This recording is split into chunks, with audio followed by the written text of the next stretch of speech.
4 मई 1998 को लखनऊ में हलचल थी। यूपी के मुख्यमंत्री कल्याण सिंह ने एक बैठक की और इस बैठक में एसटीएफ बनाने का फैसला लिया गया। दरअसल गैंगस्टर श्री प्रकाश शुक्ला ने सीएम कल्याण सिंह की हत्या के लिए 5 करोड़ रुपए में सुपारी ली थी। इसी कुख्यात अपराधी को पकड़ने के लिए एसटीएफ बनाई गई। चर्चित गैंगस्टर अनिल दुजाना को एनकाउंटर में ढेर कर यूपी एसटीएफ अपनी सिल्वर जुबली मना रही है। दुजाना पर 62 से ज्यादा केस दर्ज थे।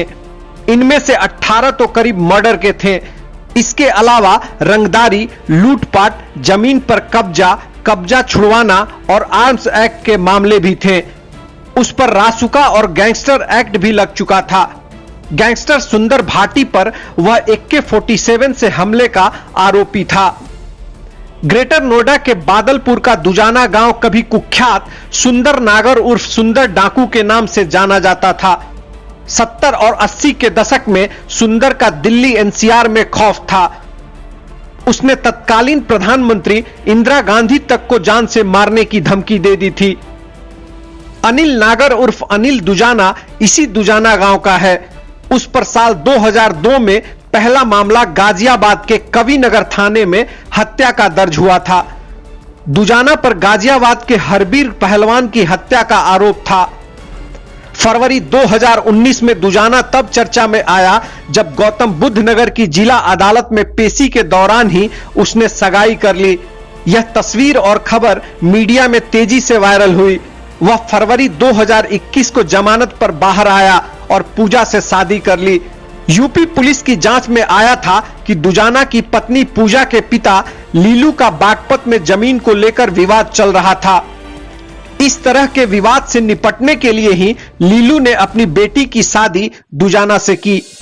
बहरहाल दुजाना के एनकाउंटर से एक बार फिर यूपी एसटीएफ सुर्खियों में है। यूपी एसटीएफ की प्रदेश में 8 यूनिट काम कर रही है, जिसमें तेज तर्रार और सर्विलांस के एक्सपर्ट समेत 550 अधिकारी व जवान तैनात हैं।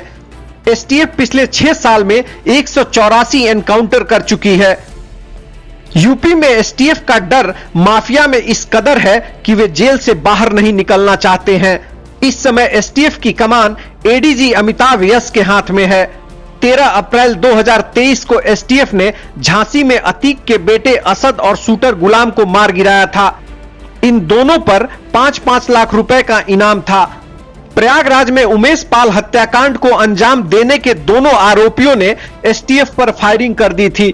इसके बाद एसटीएफ की जवाबी फायरिंग में दोनों मारे गए थे। कानपुर में बिकरू कांड का मुख्य आरोपी विकास दुबे भी एसटीएफ के हाथों मारा गया था।